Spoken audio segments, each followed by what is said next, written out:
Hey friends, welcome back to my YouTube channel. Today we are going to be talking about Palia and making a little bit of a guide for beginners to the game as they come on board this amazing adventure that is Palia. So I'm just going to list a couple tips that I think are important for when you're just starting out in the game to kind of know as you're playing, and then later in the video we're going to get into some more details about how the game actually works so you can understand how things kind of work together and fit together and that sort of thing. Okay, so the first tip is do not feel rushed. When you join the game, you are going to come across a lot of people, especially if you're wanting to play with like communities on Twitch, or people who have been playing the game for a long time. There's going to be people who have completed all the available quests, who have full friendship with all the people, who have these crazy amazing housing plots that they've been working on and have built up to look amazing, and you just have, you know, no friendship with anyone. You've done one quest and you have the starter house.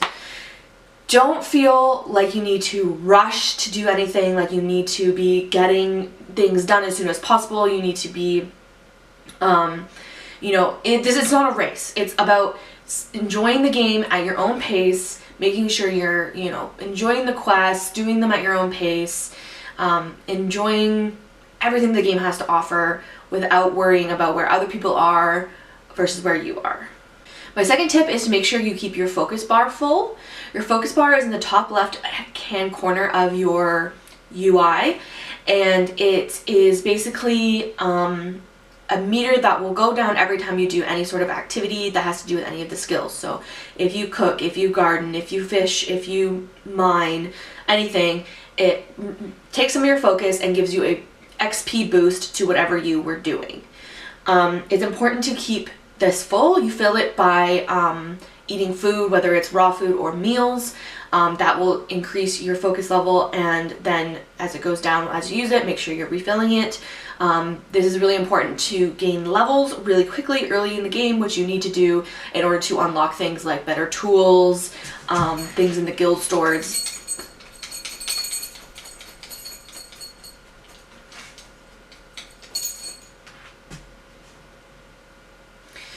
Stuff like that. You can increase the size of the bar, aka how much focus you can have at one time, at the Dragon Shrine, which is here. And you can increase the amount of bonus XP you get for using focus at the Phoenix Shrine, which is here.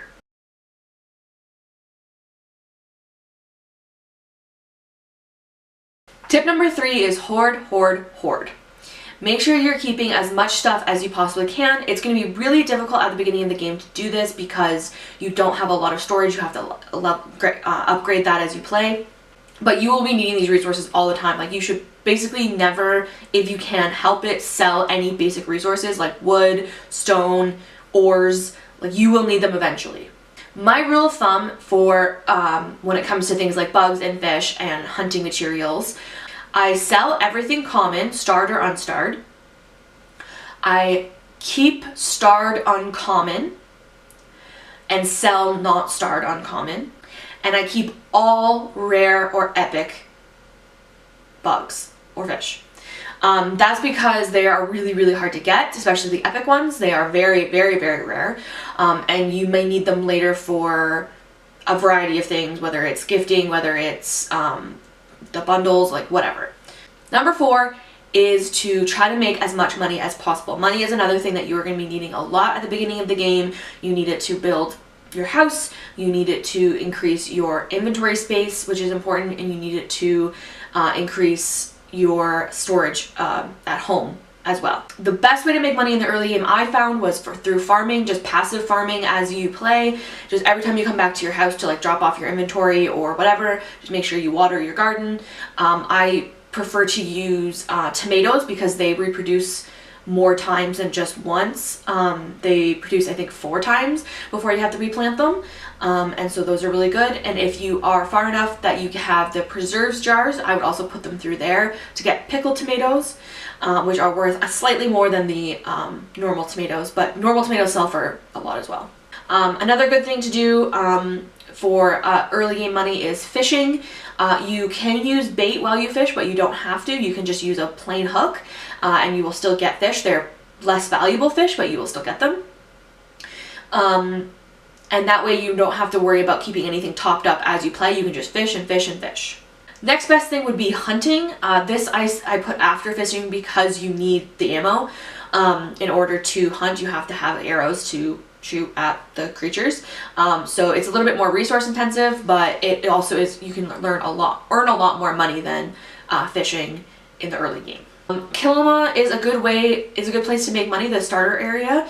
But if you can handle the difficulty increase of the hunting and the fishing, I recommend going to Bahari Bay to make money because there's everything there is worth a little bit more. My next tip is to use the chat as much as possible. It is there for a reason. It is very helpful to communicate with your fellow players for a myriad of reasons. And the thing about Palia that you have to understand is that 99% of the time, you are going to have a great time in chat. People are going to be very kind, they're going to be very accepting, they're going to be very open to answering questions and pointing you in the right direction if you don't know where something is. It's the nicest chat I've ever seen in any game ever. So some things that you might want to use the chat for, calling out flow trees, which are the purple glowing trees that you see very rarely. These trees, as you chop them, they regain their health. So they usually take at least a couple people to chop at the same time in order to get the health down fast enough. So you want to call out in chat, say, hey, I found a flow tree. I need some help cutting it down. It's at this point on the map. There's a grid system in the map that you can use to call out locations of things. You're also going to want to call out rare resources that you find in Bahari Bay, such as Dari cloves, which look like a cotton plant, heart drop lilies, which look like a little red tulip, and Palium ore nodes, which are the shiny blue ore nodes that you find rarely around Bahari Bay. Another thing about chat that you need to be aware of is make sure you're using the right chat for the right reasons. There's actually several different channels in the chat. The three main ones that you're going to probably be using is server, which is everyone in the entire server is going to read your message. Nearby, which is just for people who are 30 meters, I believe, away from you. So if something's going on nearby, like you're hunting something together with people or something like that, then you can use nearby instead of the whole server so you don't confuse people about what's going on. And party chat, which is if you are in a party with people, this is a private chat for just the people who are in your small 4-person max party. My tip number 6 is to know the etiquette. There is a lot of Palia etiquette that isn't really taught by the game because it's not really the game's decision. It's something that the community has decided upon themselves. So I'll explain. You don't need to know this part. This is definitely not a need to know situation, but it's something that will help you understand what's going on in the chat and with other players a lot easier. So the first thing I want to talk about is the flow grove. Now what the flow grove is a thing that happens every night at midnight in-game time in Bahari Bay. Somewhere in Bahari Bay, a grove of trees, of the magical glowing trees I mentioned earlier, will spawn. Now this is a very important resource because you can get a lot of flow wood, which is the magical wood, which is used in lots of crafting. You can get a lot of that wood at one time. So it's very important that if you find the grove, that you call it out in chat, you let people know according to the grid system in the map where it is, and if you can, flare it with an arrow that you get from the hunting guild store. There's these arrows that when you shoot them, they put a flare up in the air and let people know nearby that there's something there. The way the flow grove works is what you're going to do is when you get there, whether you're the first one or you're the last one or whatever, you get there and you chop each tree one time, like hit it once. This ensures that when the tree is chopped down eventually, even if you don't get a hit at that moment, you will still get the loot from that tree because you hit it once. Then you are going to wait with the rest of the people. Usually the typical time that people will chop the grove is at 3 a.m. in-game time. This is because it allows people time to get to the grove from wherever they were exploring or hunting or whatever, and it allows enough people to get there that it's more fair, but it's not so much time that it's like we're just wasting our time. Then at 3 a.m. you're going to go around with everyone and chop down all the trees together. Then you pick up the loot say thank you in chat for everyone who helped you, and then you can leave. It's important mostly to just not chop down all the trees yourself. It's very selfish and people will call you out for it.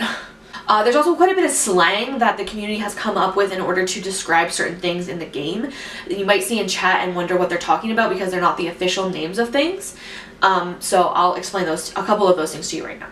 So in chat, if you see the words disco deer or DD or glamby, which is like Bambi but glamby, those are all referring to the magic Sernuk, which is the deer creature. That is a rare spawn that drops very rare resources. If you see FT, that means flow tree. If you see HR, that means heat root, which is one of the harvestable forageables that you are able to collect on the side of cliffs. DC is Dari cloves, which are the small cotton plant looking creatures, plants. Just PAL, P-A-L, is referring to pallium ore, which is the blue shiny metal that I mentioned earlier. Pile refers to the rummage pile, which are these things that happen once a day in Bahari and in Kilima. In Kilima, it's a Chappa's nest that spawns, and in Bahari, it's something along the coast that looks kind of like a sailboat crash. But anyways, they drop rare, well, not necessarily rare, but they drop loot when you harvest them. And if you see any letter number combination, so like A4, F8, that is a location on the map. Hello, don't mind the change in outfit. My camera battery died and I had to recharge it, and it took more than the rest of the day, and anyways, it's a new day, it's a new dawn, let's get back into it. So number 7, last but not least, is going to be talking about basically how things in the game spawn, respawn, and despawn. This is important to know because it can affect other players depending on the different resources we're talking about. So if you want to be like your most considerate of other players, here's how you're going to do it. So first of all, bugs. There are a variety of ways that bugs spawn. They can spawn on the ground, on tree trunks, or flying slightly off the ground. Which bugs spawn depends on where you are and what time of day it is. Once you catch or scare a bug, they are gone for everyone on the server. Well, once the bug flees after being scared, or you catch it, it's gone for everyone on the server. There's no leftover bug for other people to catch. There's only the one bug. Loot is shared amongst the party as long as at least one party member gets at least one bug bomb on the bug before it is caught. Fishing works a little bit differently. You can fish anywhere there's water, but if you fish at the bubbly spots that appear sometimes in the water, you get star quality fish. Fishing loot is not shared amongst a party. When you catch a fish, it is your fish only.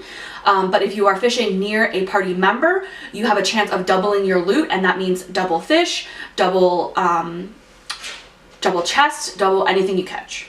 Foraging includes a lot of things from flowers to wild vegetables to cutting down trees to moss to just basically anything you find out in the wild just sitting on the ground is foraging. For trees, if you cut a tree down, it's gone for everyone, but again, you share loot as long as at least one party member gets at least one hit on the tree before it is cut down. Flow trees, which we talked about earlier, are the purple glowing trees, which are difficult, if not impossible, to chop down by themselves. You often need another player chopping at the same time as you in order to take down their health faster than it can regrow. So you're going to want to call out in the chat when you come across a tree like that, say where the tree is and how long you're going to wait for people to help you. For all the other types of forageables, they kind of just grow out of the ground depending on where you are. And once you pick them, they will remain there for other players for a short period of time. For common and uncommon, it's 30 seconds. For rare, it's 2 minutes. And for epic, it's 5 minutes. If you find a rare or epic forageable, it is common practice to flare it with a flare arrow and call out in chat where it is so other players can come get it if they can. Next, we have hunting, which is possibly the most complicated spawning system of the game. There are 3 types of creatures so far. This is about to become out of date when they release Elderwoods on May 13th, but this is how the game works so far. there are 3 creatures. There's the Chappa, which are like little squirrel-like creatures. There are the Sernuk, which are the deer. And there are the Mujin, which are like the badger wolf creatures. Each of those creatures has 3 rarities of creature that you can catch. So for Chappa, there's the spotted, which is the most common, the striped, which is the second most common, and the azure, which are the magic ones. For the Sernuk, there are regular Sernuk, there are elder Sernuk, which have bigger horns, and there are the proudhorn Sernuks, which are the magic ones that are blue and glowy. And then for the Mujin, there are the regular, there are the banded, and there are the blue bristle, which are the magic ones. For each creature, the first 2 rarities, the most common and the second most common, they work the same as each other. Basically, they spawn in randomly according to certain locations, and if they get startled by a player's activity, whether by walking close, throwing a bug bomb, shooting an arrow, anything like that, they get scared and try to run away.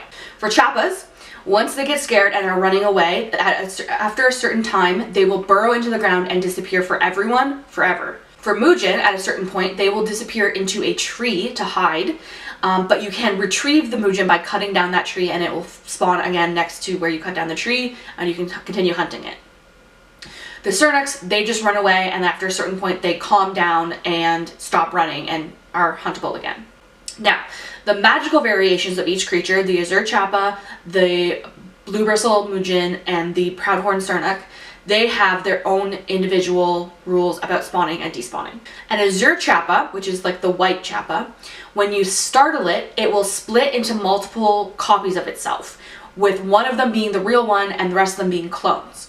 If you shoot the real one, it will cause damage to the Chappa itself, and if you shoot a clone, it will just vanish immediately and no damage will be done to the Chappa itself. After a short time, all the clones and the real one will burrow and disappear like a normal Chappa, and they will be gone. A tip when hunting Azure Chappas is to actually use a dispel arrow and to walk up, scare it so it splits into multiples, and then as soon as you hit any of them, clone or not clone, it will stun the real Chappa, and then you're able to like hit it multiple times.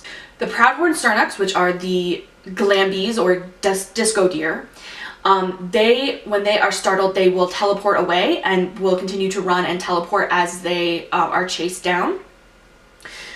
They will stop running eventually and calm down, just like as a normal Sernuk does. And again, a dispel arrow will stop them from teleporting. They'll just run like a normal Sernuk. Blue Bristle Mujin turn invisible when they are startled, so they are unable to be seen.